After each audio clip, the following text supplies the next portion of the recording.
O choro irrompeu como um fado rasgado na quietude da sala de descanso e quando pelas paredes frias do hospital da Universidade de Coimbra. Ana, com as mãos trêmulas apertando o uniforme amarrotado, desabou sobre a cadeira de plástico, as lágrimas traçando caminhos salgados pelo rosto pálido, iluminado apenas pela luz mortiça de uma lâmpada fluorescente que piscava como as estrelas indecisas de uma noite de dezembro. Era véspera de Natal e o plantão noturno estendia-se como uma sentença inexorável, longe das luzes piscantes da consoada familiar em Lisboa, onde sua mãe prepararia o bacalhau à Brás com a devoção de quem acende velas à Virgem. Mas ali, no coração antigo de Coimbra, com um mondego murmurando segredos gelados lá fora, Ana sentia-se uma estranha em sua própria pele. "Por que eu, senhor?" "Porque agora", sussurrou para vazio, a voz embargada como o lamento de uma saudade que não se explica. O relógio na parede marcava meia-noite e o hospital, mesmo em sua agitação contida, parecia conspirar em silêncio contra ela. Um bip distante de um monitor cardíaco respondia, como se o coração de alguém, talvez o dela, estivesse à beira do colapso. Foi então que a porta rangeu, um som seco como o estalo de um castanhol em festa fúnebre. Maria entrou, o casaco de lã cinzento salpicado de flocos de neve derretida, os olhos castanhos profundos como os vales do Douro varridos pelo vento. Aos 38 anos, Maria era a âncora do turno noturno, enfermeira-chefe, mãe de 2 rapazes que esperavam por ela em casa com o pai, numa casa modesta nos subúrbios de Coimbra, onde o cheiro de filhós fritas ainda pairava no ar da cozinha. Mas naquela noite, ao ver Ana encolhida, algo se quebrou dentro dela, uma rachadura fina, como a que racha o azulejo antigo nas fachadas das casas beirãs. "Ana? Meu Deus, o que se passa? É um paciente. Fala comigo, filha." A voz de Maria era um bálsamo, rouca e quente, carregada do sotaque beirão que enrola as vogais como uvas maduras no lagar. Ela largou a bolsa no chão e ajoelhou-se ao lado da jovem, as mãos calejadas pelo ofício tocando os ombros de Ana com a gentileza de quem já costurou feridas invisíveis. Ana ergueu o rosto, os olhos verdes inchados, e por um instante, o mundo parou. "É tudo, Maria." "Tudo? Eu não aguento mais fingir. A família, o namorado que inventei para agradar a todos, este plantão que me isola como uma leprosa. E agora, neste Natal, sinto-me tão vazia, como se o menino Jesus tivesse esquecido de mim na manjedoura." As palavras saíram em torrente, um rio de confissões que Ana guardava há anos, desde os dias da adolescência em Alfama, onde o fado de Maria Severa ecoava nas ruelas e ela sonhava com toques que não ousava nomear. Maria ouviu em silêncio, o coração apertado por uma empatia que ia além do profissional. Ela conhecia aquela dor, a dor de ser mulher num Portugal que ainda sussurra julgamentos atrás das portas de carvalho entalhado, onde o catolicismo tece redes de culpa como as rendas de Viana do Castelo. "Vem cá", murmurou Maria, puxando Ana para um abraço desajeitado, mas sincero.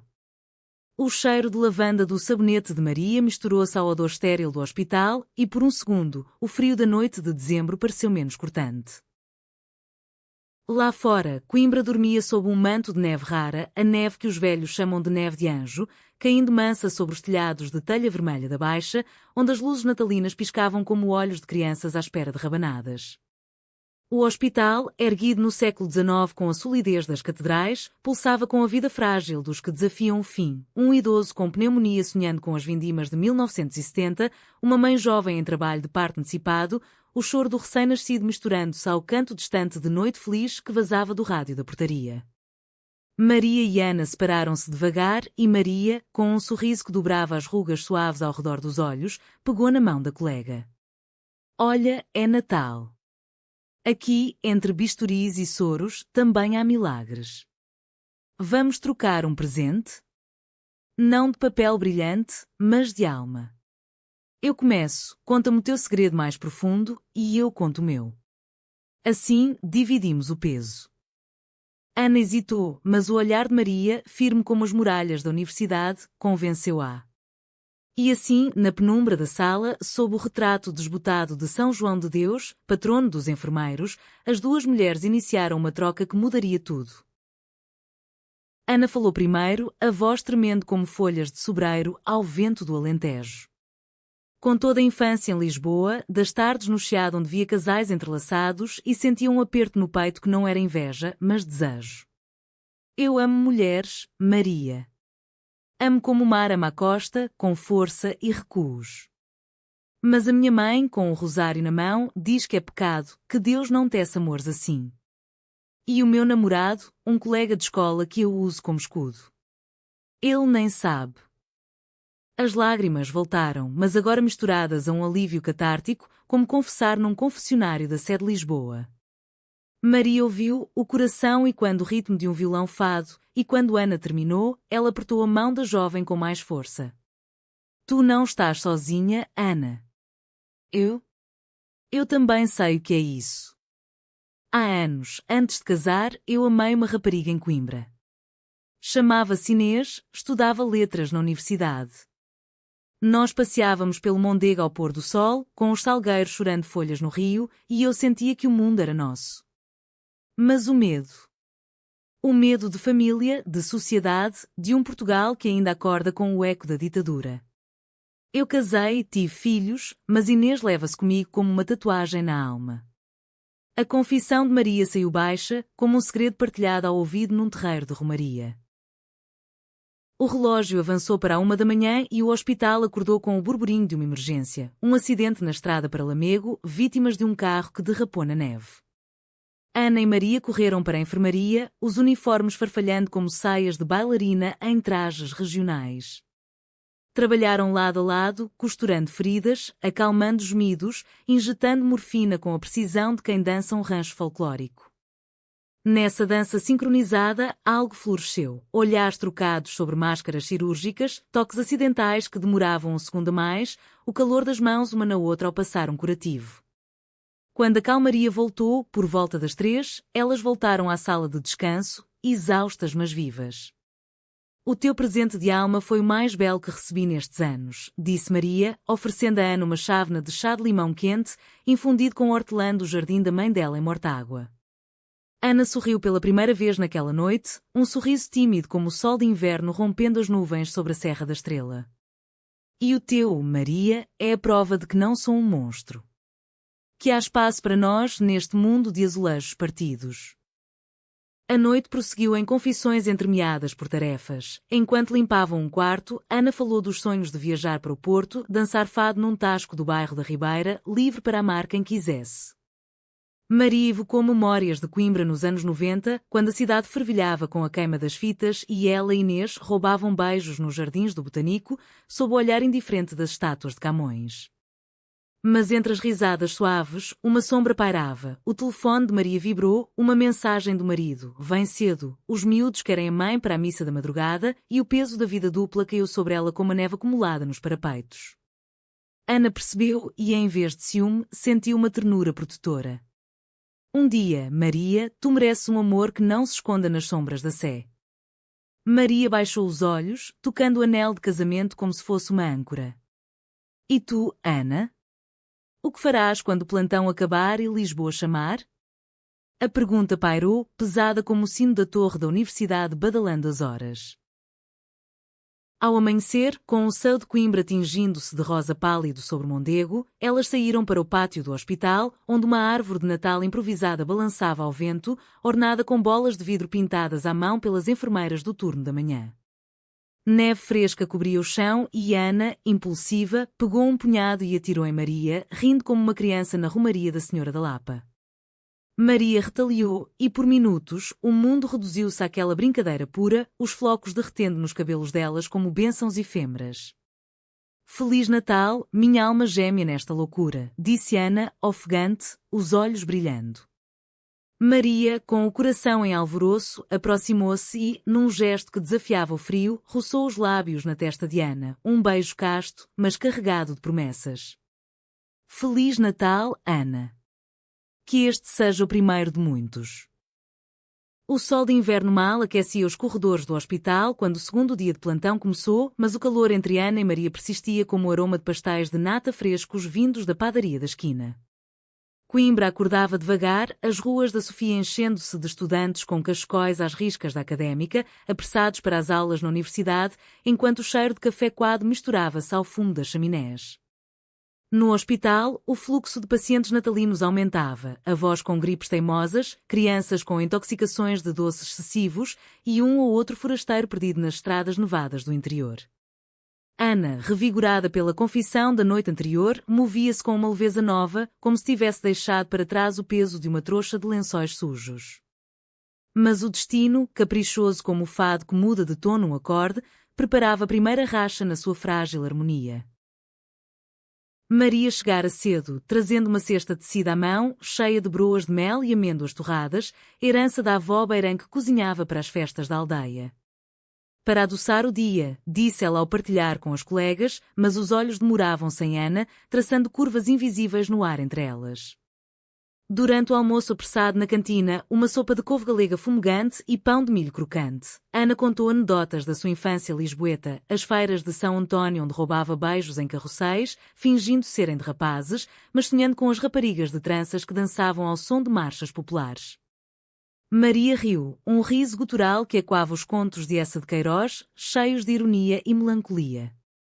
Tu és como a Joana e os Maias, Ana, cheia de fogo por baixo da casca certinha. Mas cuidado, que o destino gosta de pregar peças. A menção ao romance clássico, lido por Maria nos bancos da Faculdade de Letras, trouxe um ar de intimidade culta, como se partilhassem não só almas, mas páginas amareladas de livros emprestados. A tarde trouxe o primeiro conflito sutil. O Dr. Almeida, o chefe de serviço, um homem de bigode grisalho e sotaque transmontano áspero, chamou Maria para uma reunião privada.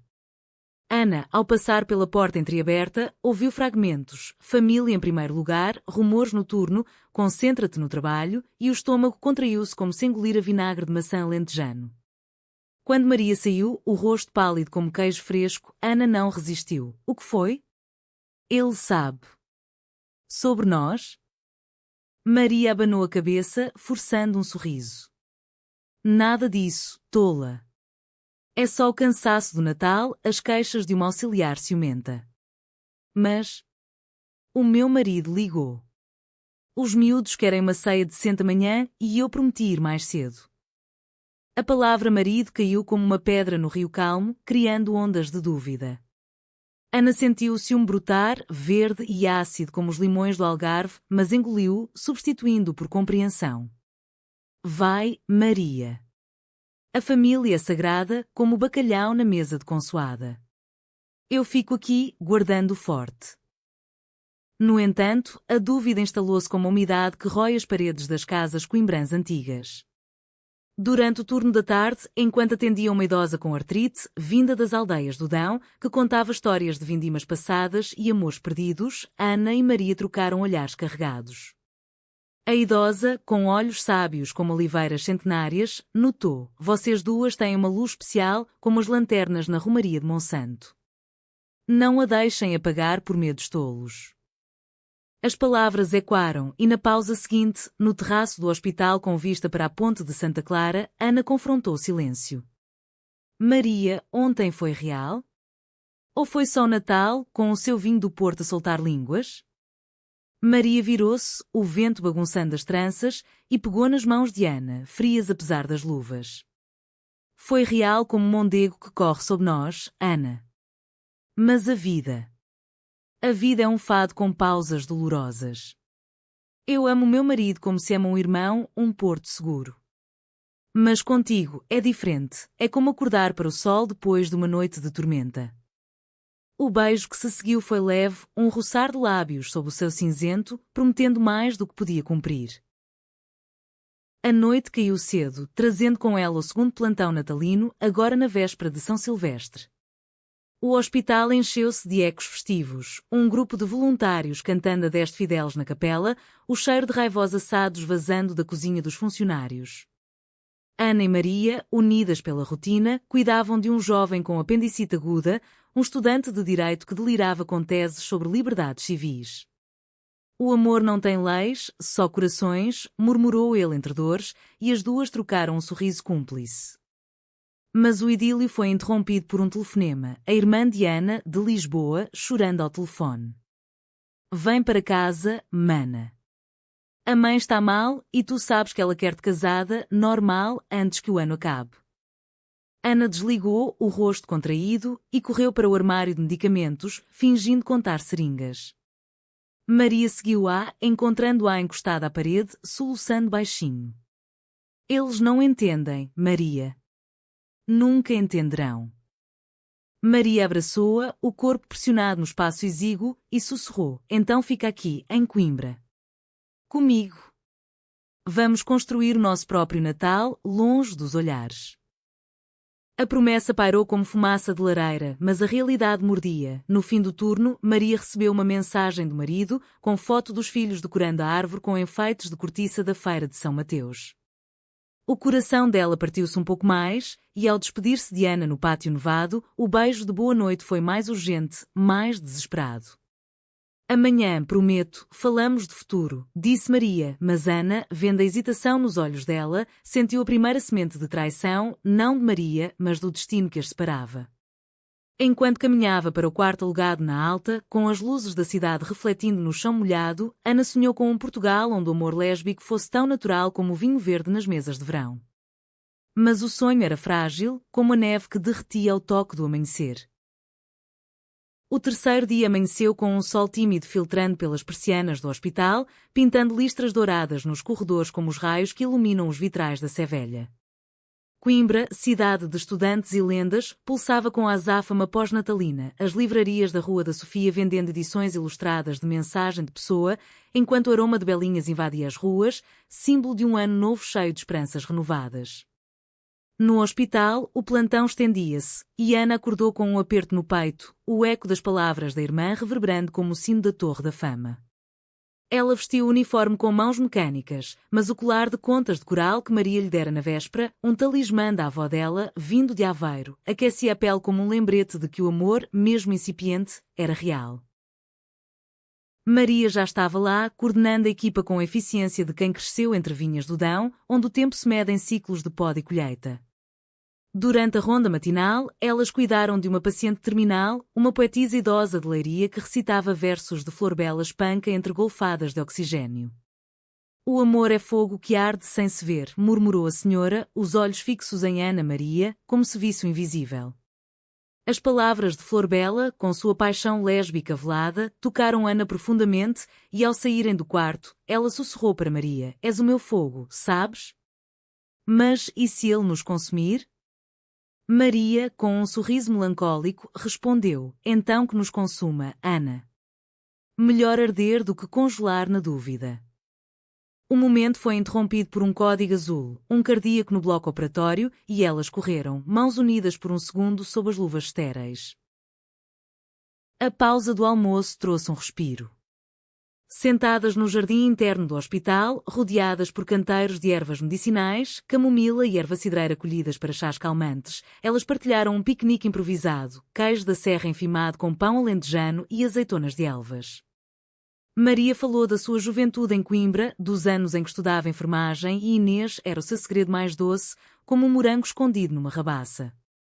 Nós íamos ao convento de Santa Cruz dançar ao luar, fingindo ser fantasmas de freiras rebeldes. Mas quando o medo veio, eu fugi para o casamento seguro.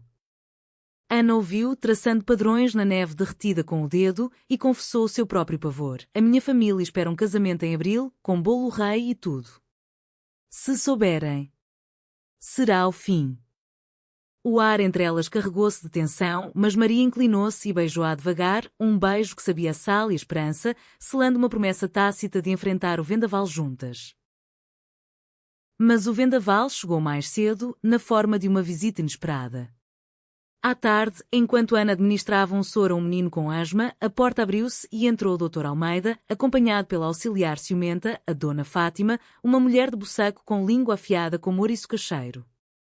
Enfermeira Ana, uma palavra, disse o médico, o tom seco como vinho tinto de Dau sem corpo. No gabinete dele, com paredes forradas de diplomas da Universidade de Coimbra, ele foi direto: há queixas. Comportamento inadequado com a enfermeira Maria. Este é um hospital católico, e o Natal não desculpa desvios. Ana sentiu o sangue gelar, como mergulhar no Mondego em janeiro. Desvios?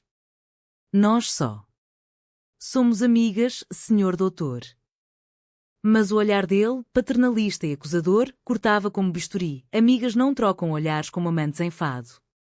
Pense na sua carreira, rapariga. E na família. Ana saiu dali tremendo, correndo para os braços de Maria na copa de emergência. Maria, ao ouvir, encolheu-se como uma criança apanhada em traquinice. Eu sabia que os rumores voavam como andorinhas na primavera. A Fátima sempre me invejou o posto. Mas em vez de raiva, veio o medo, o meu marido.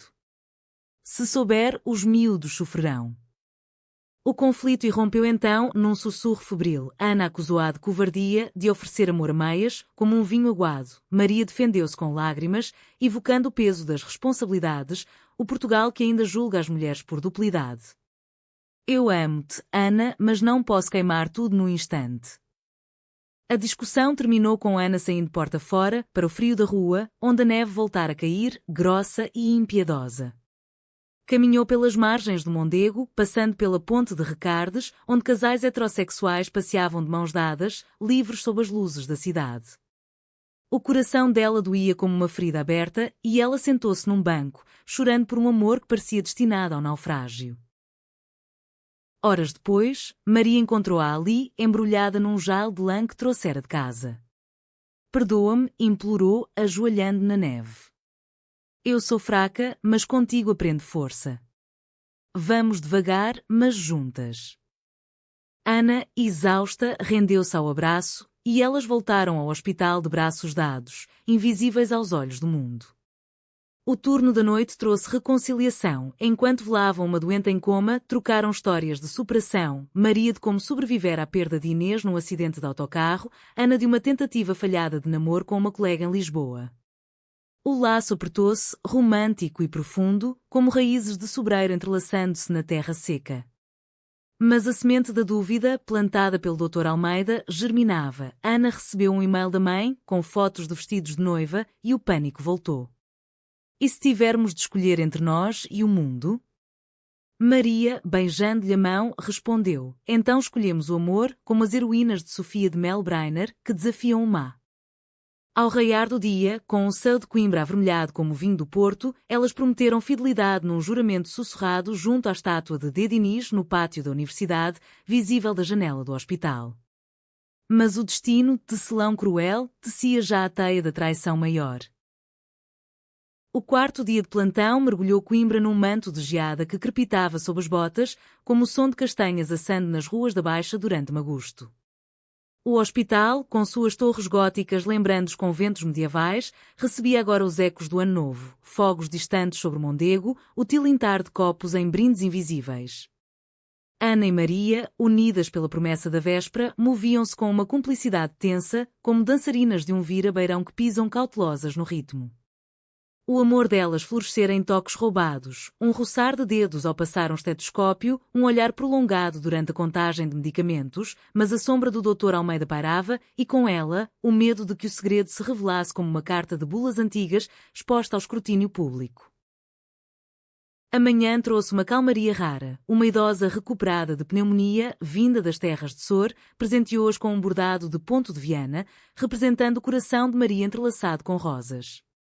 Para amores verdadeiros, disse a senhora, piscando o olho, e as duas riram, um riso nervoso que aliviava o peito. Na hora do chá, sentadas num canto da enfermaria com vista para os jardins do botânico congelados, Maria abriu-se mais. Sabes, Ana, depois de Inês, jurei nunca mais. O casamento foi refúgio, como uma casa de campo no inverno. Mas tu és a primavera que derrete o gelo. Ana, tocada, com toda a sua própria solidão em Lisboa, das noites em bares do bairro Alto onde via mulheres dançando tango argentino, mas nunca ousava juntar-se. Eu queria ser como elas, livre. Mas o medo prendia-me como as redes de atum no Algarve.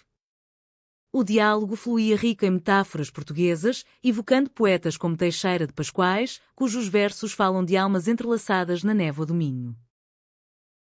Contudo, o conflito escalou à tarde, quando a auxiliar Fátima, com malícia de serpente no Éden, espalhou o veneno, sussurros no balcão de recepção sobre enfermeiras íntimas demais, e quando pelos corredores como o rumor de um escândalo em comédia de Gil Vicente. O Dr. Almeida convocou-as separadamente, primeiro Maria, isso acaba, ou chamo a direção. Pensa nós teus filhos. Maria saiu com os punhos cerrados, o orgulho beirão ferido, e encontrou Ana na sala de material, onde a jovem arrumava gases com fúria. Ele ameaçou, disse Maria, a voz trêmula. Diz que é pelo bem do hospital, mas é preconceito puro, como nos tempos do Salazar. Ana explodiu. E tu? Vais ceder de novo, como com Inês? Trair-me por medo? A acusação feriu como navalha, e Maria rebateu. Trair? Eu arrisquei tudo por ti. O meu casamento é uma casca vazia, mas os miúdos não merecem o caos. A discussão, abafada mas intensa, terminou com lágrimas e um abraço relutante, mas a rachadura largara-se, deixando Ana questionar se o amor valeria o preço da dor. A noite de Ano Novo trouxe um respiro ilusório. O hospital organizou uma pequena festa na capela, com bolo rei cortado por um padre local e cânticos de janeiras que falam de boa ventura. Ana e Maria, forçadas a socializar, dançaram uma valsa improvisada ao som de um acordeão trazido por um auxiliar minhoto, os corpos próximos o suficiente para sentir o calor um do outro sob os olhares curiosos. Isto é o nosso futuro, sussurrou Ana no ouvido de Maria, dançar livres, sem máscaras. Mas o telefone tocou, o marido de Maria, bêbado de aguardente, exigindo que ela voltasse para os fogos em casa. Vou só por 1 hora, prometeu ela, saindo às pressas. Ana ficou sozinha na capela, vendo os fogos explodirem sobre Coimbra como falsas promessas, e o ciúme transformou-se em raiva, sempre a meio caminho, Maria. Sempre a trair o que poderia ser inteiro. Quando Maria voltou, com um cheiro de champanhe e culpa no casaco, encontrou Ana na sala de descanso, empacotando pertences. O que fazes? Perguntou, o pânico na voz. Vou para Lisboa amanhã. Não aguento esta dança de sombras. Maria implorou, caindo de joelhos. Não, por favor. Eu vou falar com ele, pedir separação. Por ti. O momento foi cru, emocional como um fado de Coimbra cantado por Sideshow, e Ana cedeu, ajudando Maria a levantar-se. Elas passaram a meia-noite trocando votos num bilhete escondido. Em 2026, seremos livres. Mas a traição maior tramava-se nas sombras. Fátima, espiando, enviara uma mensagem anónima ao marido de Maria, com foto delas abraçadas no terraço. O veneno espalhara-se, e o marido, homem de tradições rígidas como as muralhas de Óbidos, sentiu o golpe. Ao amanhecer, com os primeiros sinos de Ano Novo badalando na Sé, Maria recebeu a chamada furiosa. O que é isto? Traição no hospital? Os miúdos choram por causa da tua aberração. O grito ecoou e Maria desabou, o mundo ruindo como um castelo de cartas em ventania. Ana, ao lado, segurou-a, mas o pavor instalou-se. A traição não era só de Fátima, mas do mundo que as condenava. Vamos fugir, propôs Ana, impulsiva. Para o Alentejo, onde o horizonte é amplo e os julgamentos escassos. Maria, entre soluços, acenou, mas o coração dividido sangrava. O plantão continuou, mas agora com o peso de uma sentença pendente. O 5º dia irrompeu com uma nevasca feroz que isolou Coimbra, como se o céu chorasse pelos pecados da terra, cobrindo Mondego com um véu branco que abafava até o canto dos corvos nos salgueiros. O hospital tornou-se uma ilha de luzes e suspiros, com geradores zumbindo contra o frio que infiltrava as janelas altas. Ana e Maria, marcadas pela traição revelada, moviam-se como espectros, olhares furtivos, toques mínimos, mas o amor, teimoso como era nas paredes do paço das escolas, persistia em sussurros durante as rondas. A nevasca trouxera emergências, acidentes de carro na autoestrada para Leiria, hipotermias de sem-abrigo recolhidos nas ruas da Almedina, e nelas, elas encontravam refúgio no trabalho, costurando corpos partidos enquanto delas se remendava devagar. Maria, atormentada pela chamada do marido, passara a noite em claro, telefonando para ele em tentativas vãs de explicação. Não é traição, amor, é descoberta, dissera, mas as palavras soavam ocas como um sino rachado. O homem, ferido no orgulho machista herdado de gerações de lavradores do Beiras e Serra da Estrela, ameaçara divórcio e custódia exclusiva. Tu e essa coisa vão para o inferno juntas. As palavras cortaram Maria, evocando memórias de uma juventude reprimida, quando o padre da paróquia Mortágua pregava contra os vícios de Sodoma. Ana, ao vê-la pálida na copa, ofereceu um abraço que se prolongou em consolo. Ele não te merece, Maria. Ninguém que negue o teu coração merece. Sentadas no chão frio, com chá de funcho aquecendo as mãos, Maria chorou a perda não só do casamento, mas da ilusão de normalidade que construíra como um muro de pedra contra o vento atlântico. Eu traí a mim mesma primeiro, Ana. Mas contigo quero ser inteira.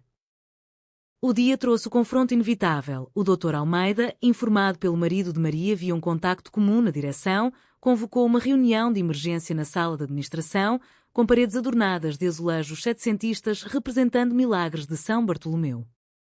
Fátima estava lá, com ar de vitória pírrica, e o diretor, um homem idoso de Viseu com óculos de ar dourado, falou com tom solene. Isto é grave. Comportamentos que ofendem a ética e a tradição católica deste hospital. Podem enfrentar suspensão. Ana, com o fogo da juventude lisboeta, ergueu a voz. Tradição? Que tradição condena o amor? Somos enfermeiras, salvamos vidas, não almas alheias. Maria, mais comedida, acrescentou: peço privacidade, mas não vergonha. O meu casamento acaba, mas o meu trabalho e o amor ficam. O diretor, tocado pela dignidade beirando Maria, adiou a decisão. Vão para casa amanhã. Reflitam. E Deus julgará. Saíram dali exaustas, mas unidas, caminhando pelo pátio onde a neve parara, revelando pegadas como marcas de um caminho incerto. Na pausa da tarde, sob o sol fraco que derretia a geada, elas sentaram-se num banco virado para o rio, onde barqueiros fantasmas pareciam remar na memória. Ana pegou na mão de Maria. Se nos suspenderem, fugimos mesmo. Para Faro, onde o mar lava as culpas. Maria sorriu, mas os olhos estavam nublados, os miúdos. Eles precisam da mãe. Vou lutar pela custódia, mas sem ti ao lado. Como? O dilema rasgava-as, amor versus dever, paixão versus legado. Ana, impulsiva, beijou-a ali, ao ar livre, desafiando os olhares distantes de pacientes nas janelas. O beijo foi profundo, romântico como os versos de Antero de Quental, cheios de anseio cósmico, e por um momento, o mundo calou-se. Mas o telefone de Maria vibrou, o marido, agora calmo, propondo uma conversa, pelo bem dos rapazes. Vem a casa esta noite. Maria hesitou e Ana sentiu a traição pulsar. Vai, então. Escolhe eles, não eu. Maria foi, deixando Ana sozinha com a nevasca interior. Horas depois, voltou com o rosto inchado de choro, mas uma decisão forjada. Pedi separação. Ele aceita, por agora. Mas os miúdos vão odiar-me. Ana abraçou-a forte e na sala de descanso, sob a luz de uma lâmpada que imitava velas de cera de abelha, elas fizeram amor com os olhos e as palavras, confissões sussurradas de futuros possíveis, de viagens ao Douro em setembro para provar vinhos novos, de uma casa em Coimbra com jardim para plantar alecrim e sálvia. O laço aprofundou-se, humanamente frágil, mas romântico na sua teimosia. No entanto, a traição final tramava-se. Fátima, vingativa, contactara a imprensa local, um jornalzinho de escândalos beirões, e uma reportagem anónima começava a circular. Escândalo no Hospital de Coimbra, enfermeiras em romance proibido. A noite caiu com o peso dessa notícia, lida por Ana num tablet escondido. O pânico instalou-se, o mundo sabe, Maria. Acabou. Mas Maria, com a resiliência de quem sobreviveu a invernos duros nas terras altas, disse, então enfrentamos. Juntas. Como as mulheres de Saramago, que tecem destinos contra o destino. O plantão prosseguiu em tensão, mas com uma determinação nova, aquecendo o frio da dúvida com o fogo do amor. O sexto e último dia de plantão amanheceu com um céu limpo sobre Coimbra, o sol refletindo no Mondego como diamantes espalhados por um joalheiro divino, lavando as impurezas da nevasca. A cidade, ainda envolta no espírito do ano novo, enchia as ruas com vendedores de termoços salgados e bolas de berlim quentes, enquanto as campas da universidade ecoavam com os primeiros cânticos de repúblicas estudantis. No hospital, a notícia do escândalo filtrara-se como vinho vazado de uma pipa, criando murmúrios nos corredores e olhares enviesados dos colegas. Ana e Maria, no epicentro da tempestade, erguiam-se com uma graça trágica, como figuras de um auto de Gil Vicente encenado para um público impiedoso.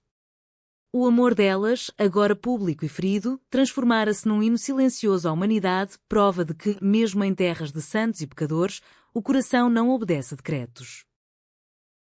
Amanhã trouxe o clímax. O diretor convocou-as para o gabinete, desta vez com jornalistas à porta, flashes como trovões distantes.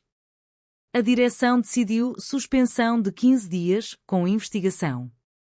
Mas apoio psicológico oferecido. Isto é moderno Portugal, afinal. As palavras, misturadas de rigidez e compaixão, ecoavam as reformas pós-25 de Abril, onde liberdades brotavam como oliveiras após a seca. Ana, com voz firme, respondeu: "Obrigada pela humanidade, mas o nosso amor não precisa de terapia, precisa de espaço." Maria, ao lado, acrescentou: "Servimos vidas, não escândalos. Voltaremos mais fortes." Saíram de mãos dadas, ignorando os flashes, um gesto revolucionário como as marchas das mulheres em Lisboa nos anos 70. Lá fora, na praça em frente ao hospital, com a estátua de Inês de Castro velando amores impossíveis, elas enfrentaram a multidão. Alguns gritavam pecado, mas outros, estudantes que eram da universidade, aplaudiam com bandeiras arco-íris pintadas à mão. O conflito interno, porém, era o mais cruel. Maria recebeu a custódia partilhada dos filhos, mas com visitas supervisionadas, o marido pintando-a como influência tóxica. "Traíste-nos por ela", acusou ele numa chamada, e Maria chorou, o coração partido como um fado de Severa. Ana consolou-a na capela do hospital, onde velas acesas a São João de Deus tremuluziam como almas penadas. "Tu não traíste, Maria. Libertaste-te. E eu? A minha mãe deserdou-me por e-mail, mas o meu coração está contigo." As confissões fluíram, profundas e catárticas, revelando camadas. Ana admitiu o medo de ser a outra, a destruidora de lares. Maria confessou o pavor de envelhecer sozinha, como Inês teria-se vivido. Mas no abraço que se seguiu, sob o olhar sereno da Virgem, elas encontraram redenção, não na aprovação alheia, mas na certeza mútua. A tarde trouxe uma calmaria reflexiva. Cuidando de pacientes, elas ouviram histórias humanizantes. Uma transgênero operada, contando de aceitação em Faro, um casal idoso, homossexual escondido por décadas, agora livres na velhice. "O amor vence, filhas", disse o velho, com sotaque madeirense doce como poncha. Inspiradas, Ana e Maria planearam o futuro. Um apartamento na Alta, perto da Biblioteca Joanina, com janelas para o rio, viagens a Sintra, onde lendas de amores proibidos ecoam nas neblinas. O romance, agora maduro, tecia-se com fios de realismo, contas a pagar, noites de insónias com filhos, mas romântico na sua essência, como um soneto de Camões dedicado a uma dama etérea. Ao entardecer, com o sol poente tingindo Coimbra de ocre e púrpura, como as tapeçarias de tapeceiros de Porto Alegre, elas saíram do hospital pela última vez naquele plantão eterno. A neve derretida formava riachos nas calçadas, simbolizando lágrimas secas, e no pátio, sob a árvore de Natal agora desfolhada, trocaram um presente final, anéis simples de prata, gravados com alma em alma, forjados num ourives da Rua do Loureiro. "Para aquecer as noites frias que virão", disse Ana, beijando Maria com a paixão de quem sobreviveu ao abismo. Maria, com olhos brilhantes, respondeu: "E para lembrar que, de amizade a amor, trocamos não só almas, mas vidas." O fim não era bitrágico, mas humanamente luminoso. Elas caminharam de braço dado pela Ponte Velha, o Mondego testemunhando o Renascimento. Coimbra, com suas lendas de amores eternos, de Dom Pedro e Inês a estudantes rebeldes, acolhia-as como filhas pródigas. O Portugal de hoje, com suas marchas do orgulho em Lisboa e Porto, abria portas que outrora se fechavam. E assim, aquecendo noites frias de dúvida com o fogo de um amor autêntico, Ana e Maria teciam um futuro onde a traição se transmutava em lição, o conflito em força e o romance em legado. Pois no fim, como num fado bem cantado, o que resta é a saudade bela e a esperança de que o próximo Natal traga mais luzes, mais abraços, mais almas entrelaçadas.